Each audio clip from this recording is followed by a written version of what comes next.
Hey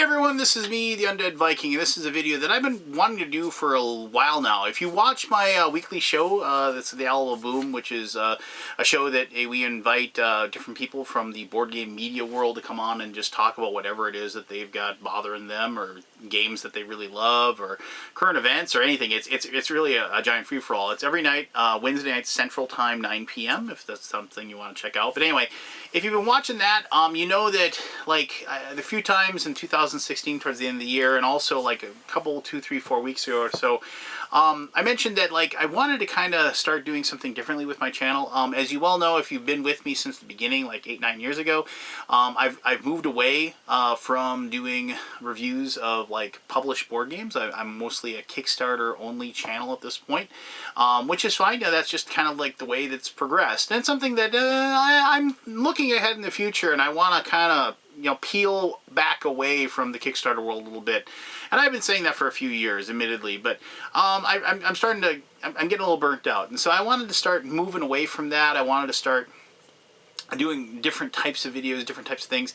Now that I work in the industry for Taste of Minstrel Games, I kind of wanted to, you know, switch things up. And one of the things that I kind of wanted to test out and see if it's something I enjoyed, as I've said repeatedly and many times over, I am a role-playing gamer at heart first. That is the type of gamer that I am, and I love role-playing games. And doing reviews of role-playing games or just talking about them is different than, say, board games. Just because with role-playing games, there's like a lot of you can't really go through like all of the mechanisms usually, unless it's a game like Fiasco or something like that. But you know, there's no way I could sit down and talk about all of the rules in Pathfinder.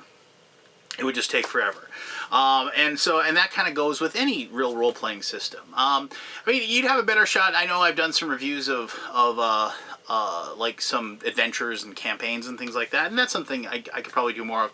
But what I want to do with this video is I want to just kind of highlight like a few things that I've discovered recently in the role-playing game world. Something I really love doing is I love reading role-playing game books, whether it's new rule systems, campaigns, adventures, you know, just source books, stuff like that. I really, really enjoy that, and I enjoy kind of, you know, tackling those types of ideas, and I really like talking about it. So what I'm going to try to do is I'm going to try to do one of these videos as often as I can. I'm not going to put any stipulation on it, but I mean, this is something that I think I can do, and I'd be able to do one of these fairly quickly and fairly efficiently. What I want to do is I want to just highlight, like, it's kind of like, I'm going to call it the role-playing game grab bag, which you've probably already, like, seen that in the name of the title or whatever. And what I'm just using, I'm going to kind of highlight, you know, 1, 2, 3 or whatever types of things that I've, like, recently, you know, fairly recently picked up and I've read through that I found kind of interesting, and maybe this would be something interesting for your role-playing game as well. So I got 3 things that I just want to talk about quickly. I'm going to just dive in, and the first one here is called Isle of the Unknown. Okay, so this is a smaller book, you can see put next to my face. This is technically for Lamentations of the Flame Princess, which is an interesting old school game system. I'm not really going to talk about that so much, but you definitely can use any information that anything that you get out of this book. You could easily transport it to, with a little work, you know, you could transport it even to, like, you know, a Pathfinder game or a 5th edition game, if you will. But it definitely, with almost no trouble at all, you could take the information that's in this and you could put it into any old school system, whether it be Swords and Wizardry, Castles and Crusades, you know, that sort of thing. You could easily port it over. Now, some of you may or may not remember, if you're old like me, a little thing called Island of the Dread, or Isle of Dread, which was, I believe, X1 was the name of the module, and was for old D&D. And it was for the expert set, the expert rules of D&D, if you will. And it was the first real big, like, overland adventure. Up until then, like, all the adventures you had were like, yeah, you traveled to the dungeon, but you didn't really do anything traveling to the dungeon. You might have, oh, you're on the road and you see a caravan, and everybody always attacked the caravan, right? But, you know, it was one of those things where you didn't really have any overland travel, and so the expert rules actually incorporated that, and they gave you a big giant map of this island, and the players were allowed to just kind of travel over land and just like see what they could find. And so it was a really, really awesome adventure. I still have mine somewhere. I have no idea where, but it was a lot of fun. And so this, I mean, I can only assume this is kind of a nod to it, Island of the Unknown, or Isle of the Unknown, or whatever you want to call it. But what this is that on the inside cover, you can actually see, and I'm not going to really show you too much of the book, but you can see there's this map of the island, right? And then each one of those hexagons has a number on it. And then inside this book, here, I'll just turn to a certain page. Like, inside this book, you can see there are numbers. So, like, here's the hexagon 0902, right? And so if the players went to hexagon 0902, it says, the statue of a cream-colored stone depicts a stunningly beautiful woman clothed only in her knee-length honey-gold hair. So bewitching is the statue that no human can possibly bring himself to do it any harm. Those who fail a saving throw will gently caress the statue. When night falls, the statue will animate and spend time with the unfortunate people that failed their save, who will gladly lose a permanent 1d8 hit points. The next day, her victims must make another saving throw at -1 or fall into the same trap. Each day thereafter, the saving throw is more difficult, and so on and so forth. And so, basically, it's just like, it's a trap. It kills you, right? So, here's the deal. In my opinion, this book is not to go to this island in any way, shape, or form. This is, I mean, you could say, oh, let's go to the island, but there's no, like, there's no overarching plot here. There's no, like, oh, you know, hey, you need to, like, make sure you get to this hexagon and defeat that big giant evil dragon or anything like that. There's nothing like that in this book. What there are is tons and tons of great ideas for, like, little tiny things that you can incorporate into your world. Like that thing about that statue. I mean, like, I can already, like, in my head, like, say, okay, I could put that in my campaign. I could make sure that there's, like, a big pool of water that's very refreshing, so, like, it would be a safe place to camp out. I could make it so it's, like, under, like, a sanctuary spell or something like that, and, like, the player could notice that, and say, hey, we could stay here tonight, and it's fine. So it's a whole, like, trap that you could put people in and use it. And so, like, that's what this book is for, and I think it does excellently.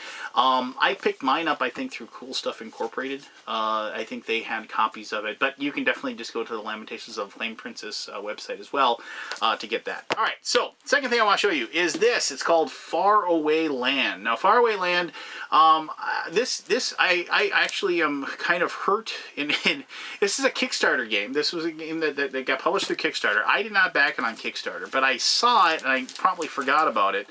But then basically what happened is that I think I was, like, on Facebook, or I was on Amazon or something like that, and it popped up in my suggested things, whatever.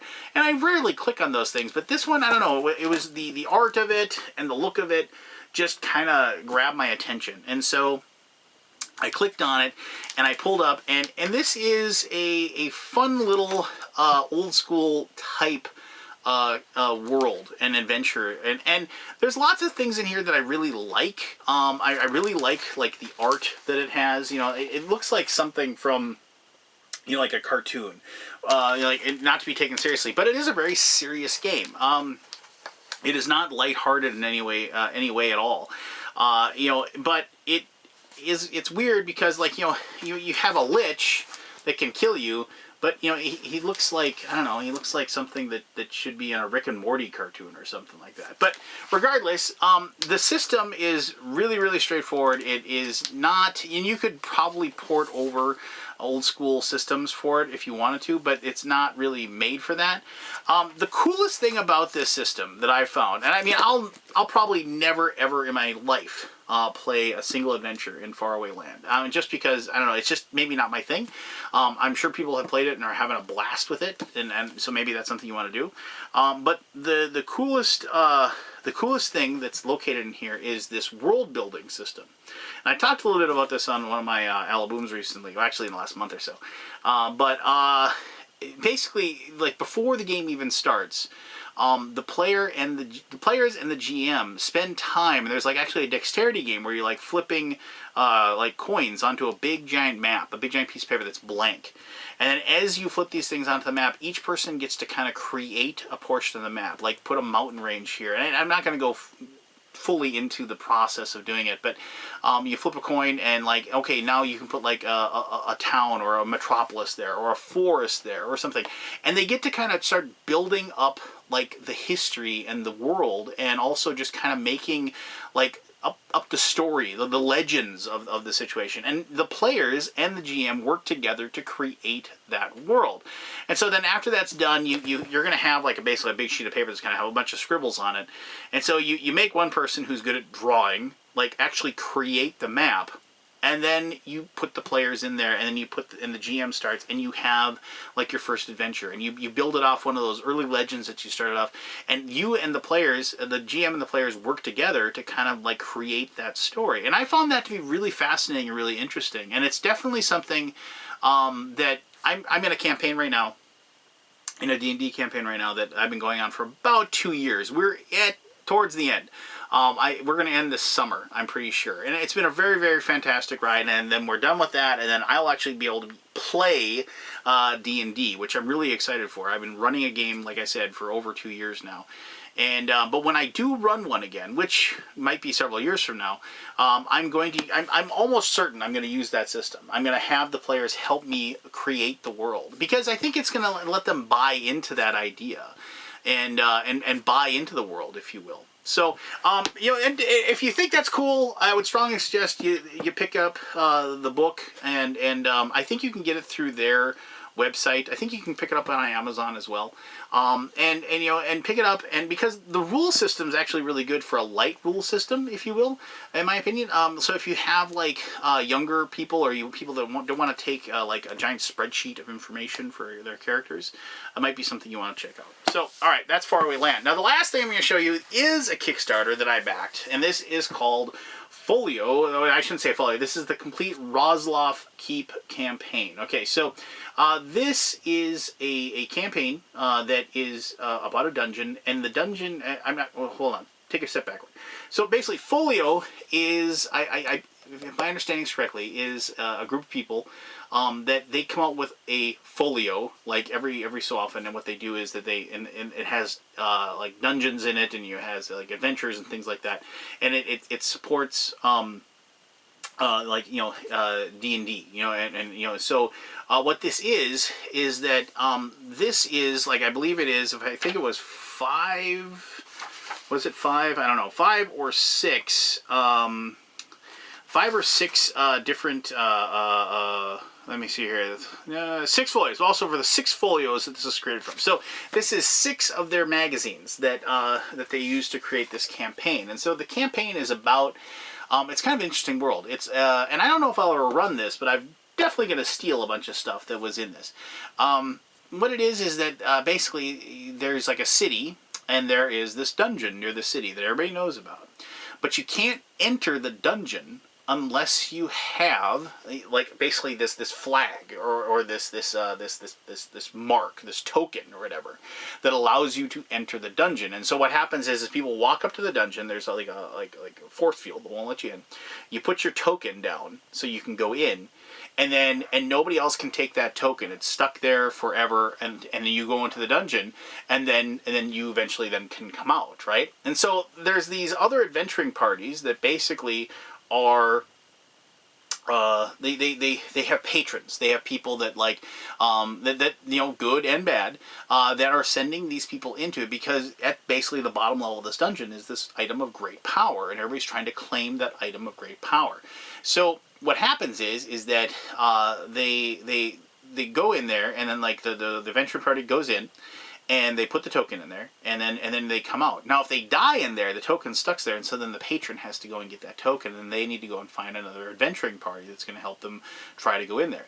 So, as luck would have it, the players basically at first level, they befriend a person that has a token that allows them into that dungeon.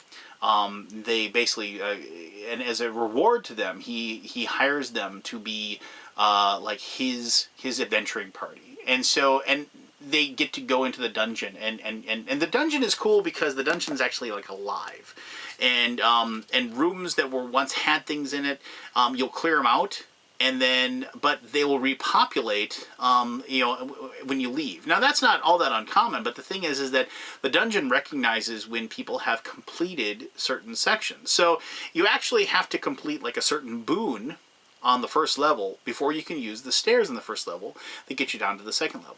And for the second level, same thing to get to the third. And the thing is that I like that. I like that idea. Yeah, it does railroad you a little bit. Back in the day, I remember when we played games, it would be like, oh, we're going to go down the stairs. And then the DM would say, oh, I don't really have that part made yet. Could you just like maybe go a different way? And then next session, I'll have something down those stairs. So there's something to be said about completely open sandbox, but I do like the idea that, like, oh, we can't get down to the second level. Why not? There's something we haven't done yet, and I like that. And it's a different take, and it's a different approach. And so I think you can still. I think you can get this through their website. I don't know where else you can get it. I would definitely suggest, like, if you just Google Folio, Folio, RPG or whatever you want to do. I'm pretty sure you can try to find out. You could discover the information that you want to, and you could definitely check this out and go ahead and get it. And they did add like some stuff, like little side adventures and things like that. And at the very least, like, I mean, everything about it, like the maps are fantastic in it. There's even isometric maps for the levels as well, if that's your thing. It has wonderful NPCs in it with that are fully fleshed out people, not just like, I am the barman, so they have backstories and interesting things going on as well. So there you go. And this, I believe, let me just make sure here before I admit to anything or whatever. So this is for, like, I think old school D&D, if I remember, but I think it is easily convertible over. I think the one I purchased or whatever was for old school D&D. Here, let me just check here. No, it is actually, it looks like it might be Pathfinder-esque here. But regardless, if you're a good DM, you're going to be able to transfer it or put it over to whatever you need it to be. So yeah, there you go. So there you go. That is the three things I wanted to do for my RPG grab bag, if you will. If you have any questions or further questions or comments, and if you tell me, no, this is for like old school or whatever, if you can answer that question, that'd be great. Go ahead and post that, because I'm not going to say for sure 100% either way. I'd have to go back and dive into it. I'm not going to do it for this video right now. But I'm kind of lucky in the fact that I've been DMing for, dang near 40 years. So I have one of those things where I can usually convert any system to any system really, really quickly. It's just, because if you do something a lot, it gets easier, right? Right. So there you go. Well, I hope you enjoyed. Let me just show you again, the Island of the Unknown, Faraway Land, and the complete Roslof Keep campaign from the Folio. If you have any questions about any of those, or if you have something you think I should do for this little RPG grab bag in the future, I'd love to hear it. All right. Well, thanks very much for your time, and until next time, I'm the Undead Viking telling you to have yourself one heck of an awesome day. All right. Bye-bye.